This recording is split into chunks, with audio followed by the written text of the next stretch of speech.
Assalamualaikum warahmatullahi wabarakatuh. Perkenalkan, nama saya Muhammad Afilul Ulum, NPM 21801072087. Di sini saya akan membahas mengenai proposal sempro saya yang berjudul efektivitas model pembelajaran Flipped Classroom terhadap motivasi belajar dan tingkat pemahaman peserta didik pada materi penyajian data kelas 7.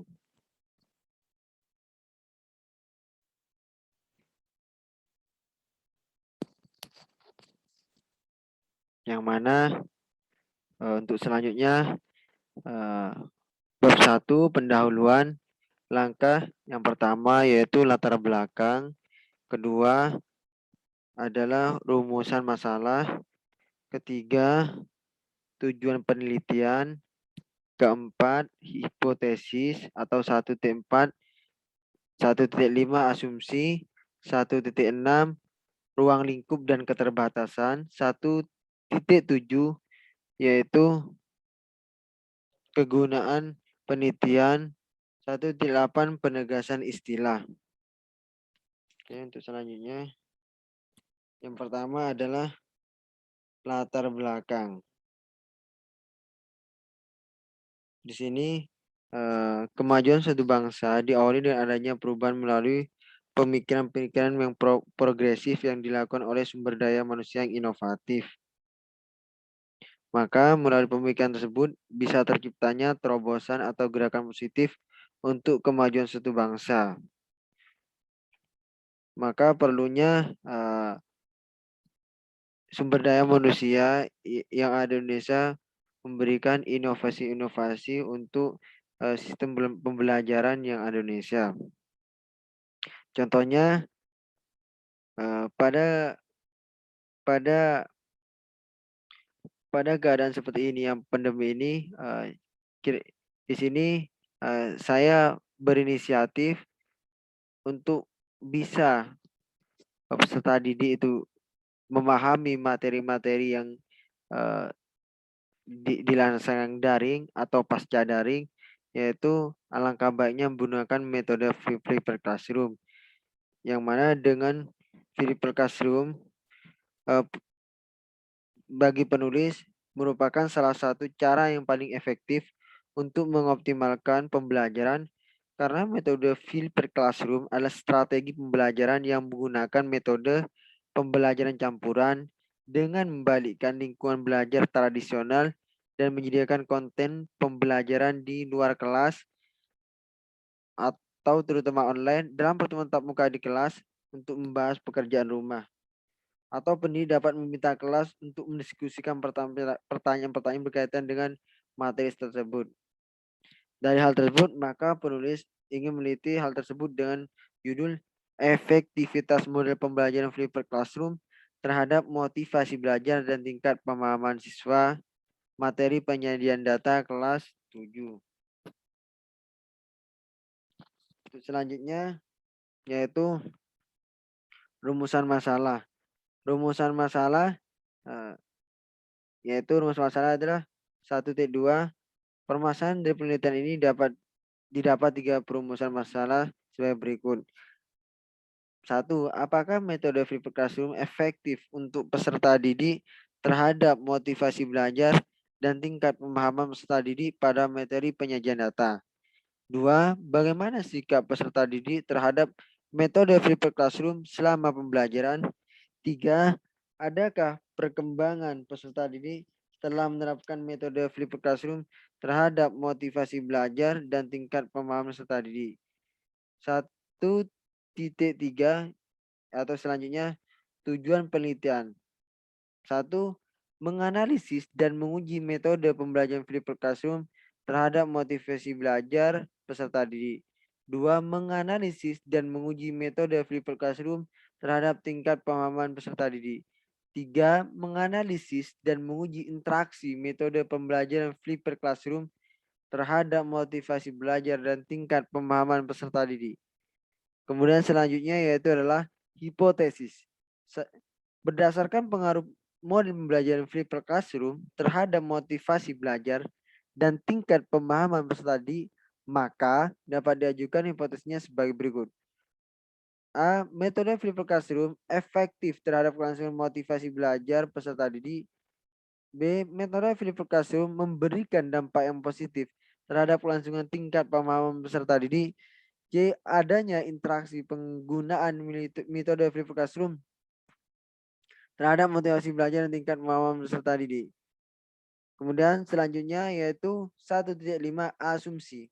Pembelajaran menggunakan metode flipped classroom efektif untuk meningkatkan motivasi belajar dan tingkat pemahaman peserta didik pada materi penyajian data kelas 7 SMP atau sederajat yang ada di Kabupaten Sampang.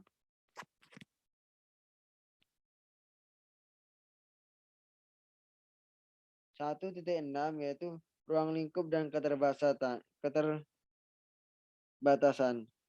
Di mana untuk ruang lingkup ini 1.61 ruang lingkup. Ruang lingkup ini dibagi beberapa. Yang pertama, ruang lingkup objek. Yang kedua, ruang lingkup subjek. Yang ketiga, ruang lingkup wilayah dan waktu.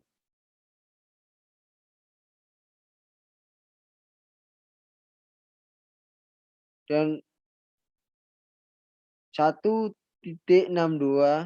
keterbatasan. Untuk menghindari meluasnya permasalahan dalam penelitian, maka perlu adanya pembatasan masalah. Adapun batasan masalah dalam penelitian ini adalah 1. Penelitian ini dilakukan kepada peserta didik kelas 7 yang menerima materi penyajian data. 2. Penelitian ini menggunakan metode flipped classroom dengan harapan untuk meningkatkan motivasi belajar dan tingkat pemahaman peserta didik. Selanjutnya 1.7 kegunaan penelitian. Kegunaan penelitian di sini ada beberapa kegunaan. Yang pertama, secara teoritis. Hasil dari penelitian ini diharapkan dapat menambah wawasan dan inovasi perihal penerapan model pembelajaran flipped classroom dalam meningkatkan motivasi belajar dan tingkat pemahaman peserta didik, apalagi pasca atau setelah pembelajaran daring dilaksanakan. B. Secara praktis. Dan di sini menurut secara praktis ini terbagi menjadi 5. Yang pertama, bagi sekolah, yaitu sebagai inovasi bagi setiap komponen pendidikan yang memberikan pelajaran matematika yang kreatif dan kompetitif sehingga terwujud output pendidikan yang berkualitas bagi guru, dan adanya penelitian ini dapat memberikan kinerja guru untuk meningkatkan mutu belajar matematika agar kita pembelajaran yang tidak membosankan. Bagi peserta didik dapat mandiri, kreatif, dan punya keinginan tahu yang tinggi karena bisa dapat aktif dalam proses pembelajaran baik dalam kelas dan di luar, memacu diri untuk berpikir matematis yang mana bisa meningkatkan prestasi belajar peserta didik. 4. Bagi peneliti dapat memberikan pemahaman lebih kepada peneliti dan peneliti dapat menambah pengetahuan untuk menyiapkan sebagai bekal suatu saat nanti apabila terjun ke lapangan. 5. Bagi perguruan tinggi sebagai bahan kajian yang bisa dimanfaatkan oleh peneliti lain dengan studi kasus yang sejenisnya, khususnya bagi pendidikan matematika Universitas Islam Malang. 1.8 yaitu penegasan istilah. Dan penegasan istilah ini ada beberapa, yaitu terdiri dari 6. Yang pertama, efektivitas. Yang kedua, model pembelajaran. Yang ketiga, flipped classroom. Yang keempat, motivasi belajar. Yang kelima, tingkat pemahaman peserta didik. Yang keenam, materi penyajian data. Dan untuk selanjutnya yaitu bab 2, yaitu pembahasan. Pertama 2.1 yaitu metode pembelajaran flipped classroom. 2.2 karakteristik flipped classroom. 2.3 pengertian motivasi belajar.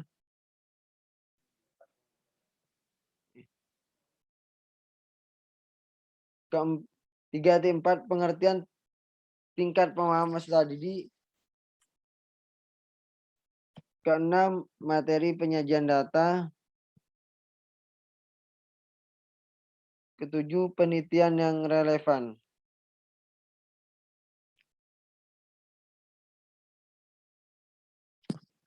Yang pertama, metode pengertian flipped classroom. Ini subbab dari metode pembelajaran flipped classroom. Pengertian flipped classroom merupakan metode pembelajaran yang dikembangkan oleh Jonathan Brickman dan Auren Sam pada tahun 2008 didasar kepada teori mastery learning oleh Bloom dan Carroll yang kemudian dipadukan dengan pemanfaatan teknologi dalam pendidikan untuk meningkatkan efektivitas perolehan hasil belajar. Yang mana flipped classroom meminta peserta didik untuk belajar tugas yang berupa materi dan latihan soal melalui media digital berupa video atau e-book. Jadi bisa dikatakan flipped classroom ini menyesuaikan dengan perkembangan zaman saat ini. Maka kira-kira apa sih karakter flipped classroom? Yaitu karakternya adalah pertama, perubahan pemanfaatan waktu belajar untuk sebelumnya pembelajaran terikat dengan alokasi waktu dalam kelas. Pembelajaran flipped classroom memberikan keleluasaan untuk optimasi belajar di luar kelas. Kedua, perubahan penggunaan waktu belajar dalam kelas. Dalam pelajaran konvensional hampir seluruh waktu belajar di dalam kelas hanya untuk penjelasan materi oleh guru. Namun dengan model pelajaran flipped classroom, waktu tersebut digunakan sebagai media diskusi dan konten pemahaman. 3. Melaksanakan kegiatan belajar konvensional di dalam kelas menjadi luar kelas, begitu sebaliknya. 4. Kegiatan peserta didik di dalam kelas lebih fokus pada penekanan pembelajaran aktif, diskusi, dan pemecahan masalah. 5. Terdapat kegiatan sebelum kelas, kegiatan kelas, dan kegiatan setelah kelas. Kedua yaitu langkah-langkah metode flipped classroom. Langkah yang pertama bisa dikatakan fase 0, yang mana peserta didik melihat sendiri video di rumah. Fase kedua atau nomor 2, fase 1, peserta didik hadir dalam kelas untuk melakukan kegiatan pembelajaran. Nomor 3, fase kedua, menerapkan kemampuan peserta didik dalam proyek dan simulasi lain di dalam kelas. Fase 3, mengukur pemahaman peserta didik yang dilakukan di kelas pada akhir materi pembelajaran.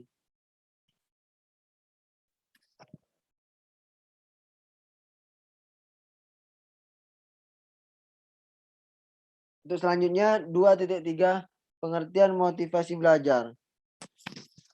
Yang mana sebelum kita mengenai motivasi belajar, alangkah baiknya kita membahas mengenai belajar. Belajar adalah suatu kata yang sudah akrab dengan semua lapisan masyarakat.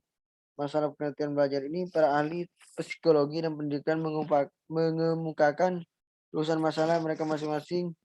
James Whittaker misalnya menuliskan belajar sebagai proses di mana tingkah laku ditimbulkan atau diubah melalui latihan dan pengalaman.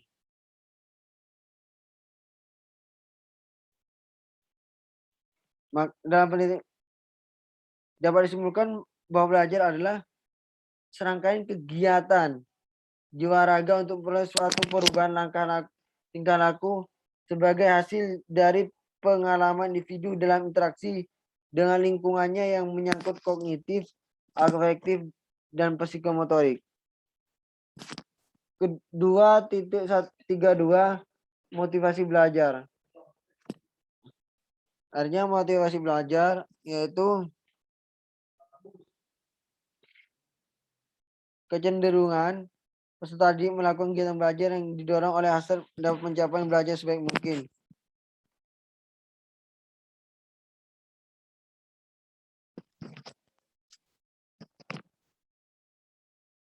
Sebab aktivitas belajar peserta didik sangat penting dalam menentukan pencapaian pengetahuan dalam belajar. Sebagaimana disampaikan Dimyati dan Mujiono, mengatakan belajar sangat penting bagi peserta didik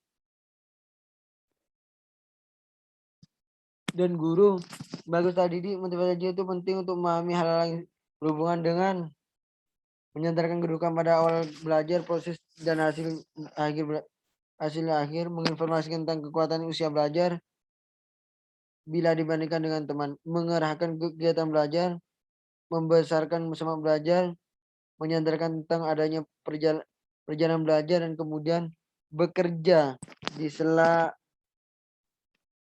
adalah istirahat dan bermain yang berkesinambungan. Individu dilatih untuk menggunakan kekuatannya sedemikian rupa sehingga dapat berhasil. Kemudian 2.3.3 indikator motivasi belajar. Adapun indikator motivasi belajar diukur menurut Karunia Eka Lestari, yaitu pertama, adanya dorongan dan kebutuhan belajar.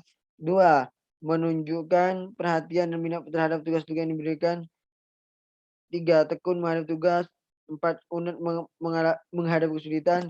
5, adanya hasrat dan keinginan berhasil. 2.4 pengertian tingkat pemahaman peserta didik.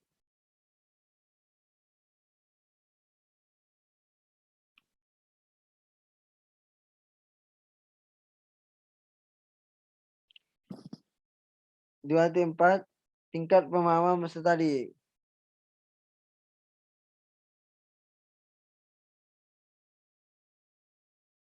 Yaitu kemampuan seseorang untuk mengerti atau memahami suatu setelah suatu itu diketahui dan diingat. Berdasarkan penjelasan para ahli di atas, sudah ada disimpulkan bahwa pemahaman belajar yaitu peserta didik dapat memahami dan mengingat setelah peserta didik mendapat penjelasan atau diberikan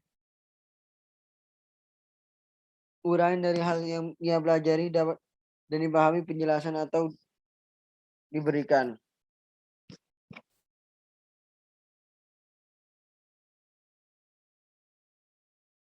Yang mana pemahaman belajar yaitu apabila peserta didik dapat memahami dan mengingat setelah peserta didik mendapat penjelasan atau diberikan uraian dari hal yang ia pelajari dan dipahami oleh bahasanya sendiri. Nah, sini fungsi-fungsi paham peserta didik. Pertama adalah untuk mengetahui tercapai tujuan instruksional. Kedua, umpan balik bagi perbiakan proses belajar mengajar. Ketiga, dasar dan menyusun laporan kemajuan bagi peserta didik. Kemudian 2.4 tingkat paham peserta didik. Tingkat pemahaman peserta didik adalah seberapa mampukah peserta didik dalam menguasai dan membangun makna dari pikirannya, serta seberapa maukah peserta didik tersebut menggunakan apa yang dikuasainya dalam keadaan.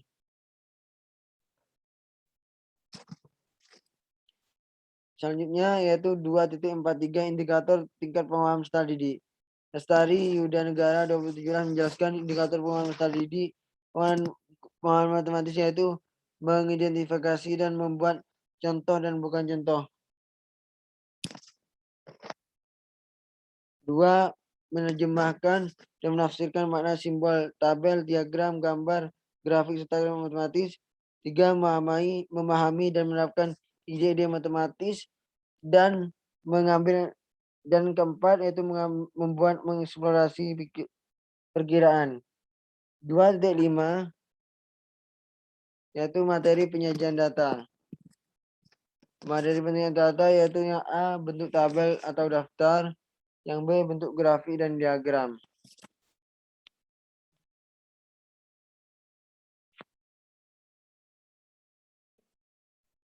Dan penelitian yang relevan, di sini saya mengambil dua jurnal, yaitu penelitian yang dilakukan oleh Muhammad Rizal Azhari dan judul Keefektifan Metode Pembelajaran Classroom untuk meningkatkan hasil belajar peserta didik pada materi pembelajaran dasar listrik dan elektronika SMK.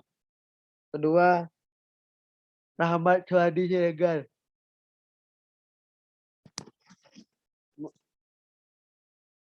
dengan judul Efektivitas Pembelajaran Classroom terhadap kemampuan koneksi matematis siswa.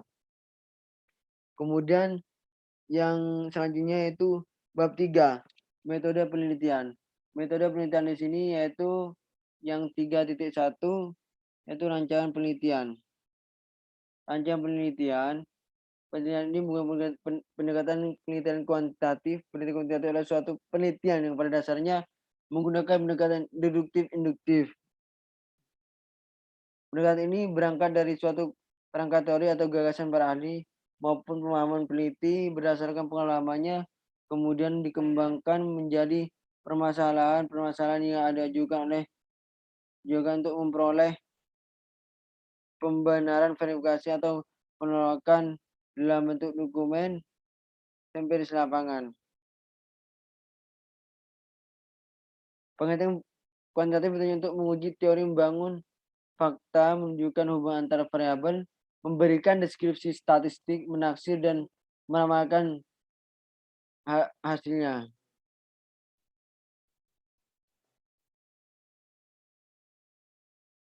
Penelitian ini untuk menguji pengaruh variabel X atau metode feedback classroom terhadap biaya motivasi belajar tingkat mahasiswa.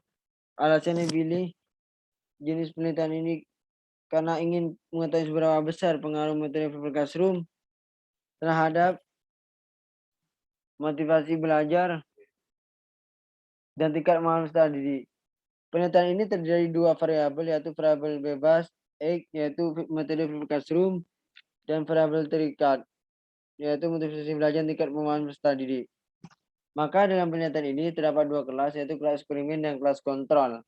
Yang mana untuk kelas eksperimen yaitu kelompok peserta didik yang diberi perlakuan sebelumnya, kedua kelas tidak harus memiliki rata-rata kemampuan yang sama pada akhir penelitian dan akan diberikan ke tes untuk menilai perubahan kemampuan yang diteliti. 2.2 yaitu populasi dan sampel penelitian. Pertama, populasi. Populasi adalah suatu kesatuan individu atau subjek pada wilayah dan waktu dan kualitas tertentu yang akan dimati atau diteliti. Populasi dan penelitian ini peserta didik di kelas 7 derajat yang di Kabupaten Sampang. Kedua, sampel, yaitu 3.22. Sampel penelitian ini adalah sebagian yang diambil dari keseluruhan objek yang diteliti dan dianggap mewakili seluruh populasi, yang mana sampel harus diambil dari banyak populasi. Adapun syarat sampel yang perlu diperhatikan ada dua macam, yaitu strategi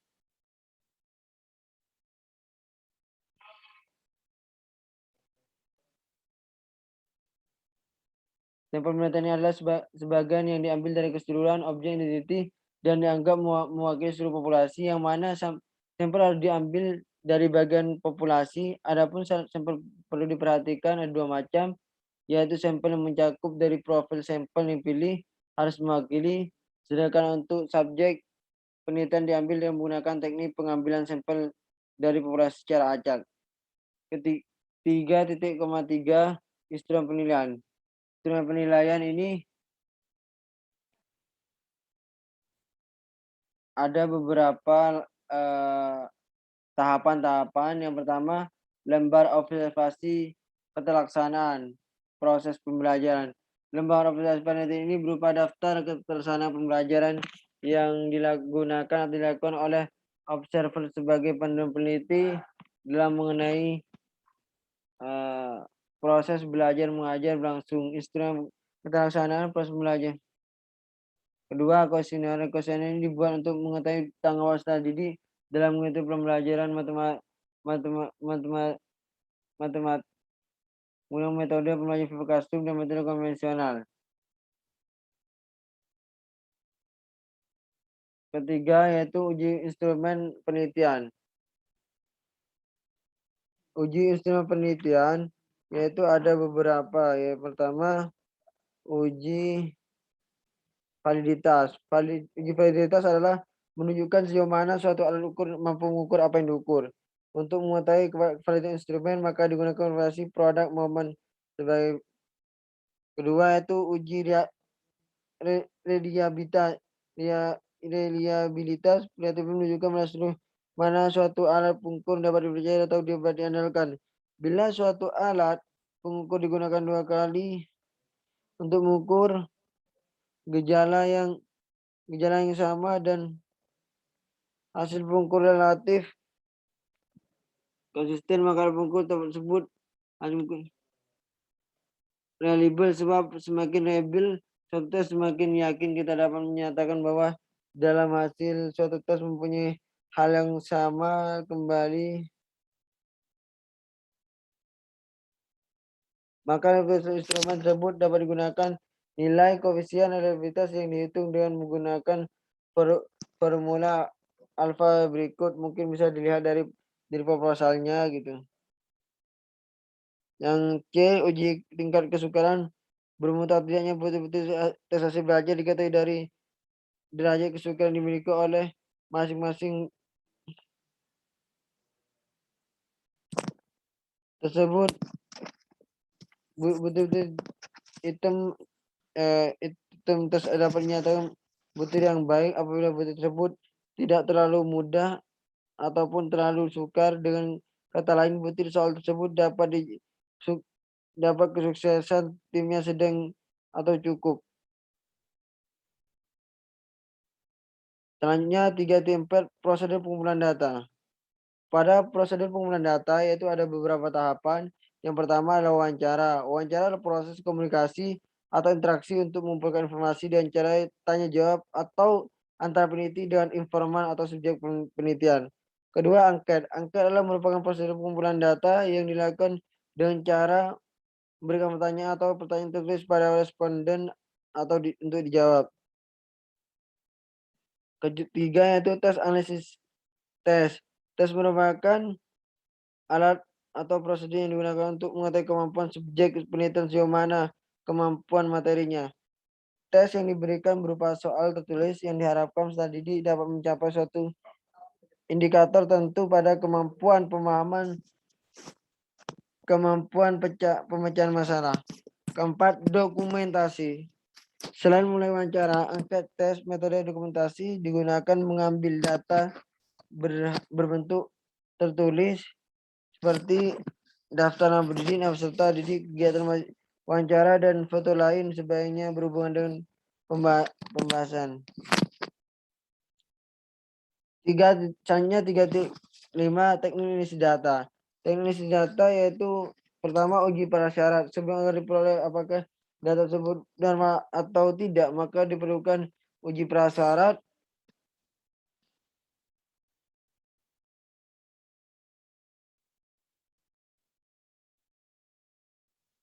Sebelumnya agar diperoleh apa data berarti normal atau tidak, maka diperlukan uji prasyarat yaitu dengan melakukan uji normalitas. Uji normalitas harus dipenuhi menentukan perhitungan yang akan dilakukan pada hipotesis berikutnya. Data yang diuji yaitu data kelas eksperimen dan kelas kontrol. Dalam ini dilakukan ujian normalitas dan metode Lilvers karena ujian ini dilakukan untuk normalitas data yang kecil dan tidak perlu dikelompokkan. Dan untuk rumus-rumusnya bisa dibaca di makalah yang seperti hipotesis taraf signifikan, dan statistik uji. Yang kedua, uji hipotesis. Sedangkan untuk menemukan penghitungan hipotesis dan memberikan tes soal angka soal dan angka peserta didik eksperimen kelas kontrol menggunakan satu pihak.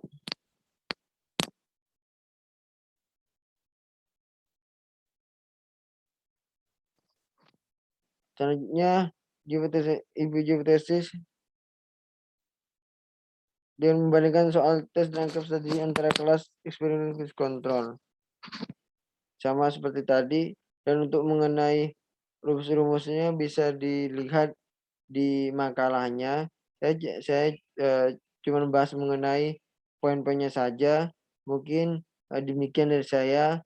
Mohon maaf sebelumnya apabila ada tutur kata yang tidak berkenan di hati para hadirin.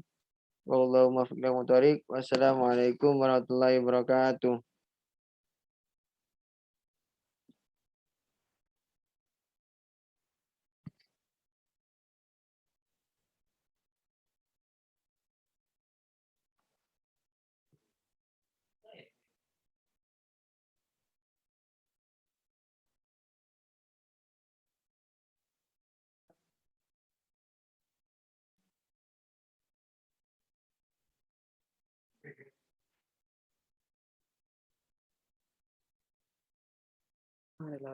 Mari.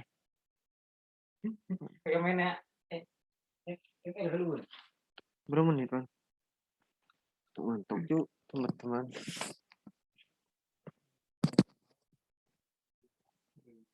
Ngawur kok, ternyata lah salah. Tidak buka,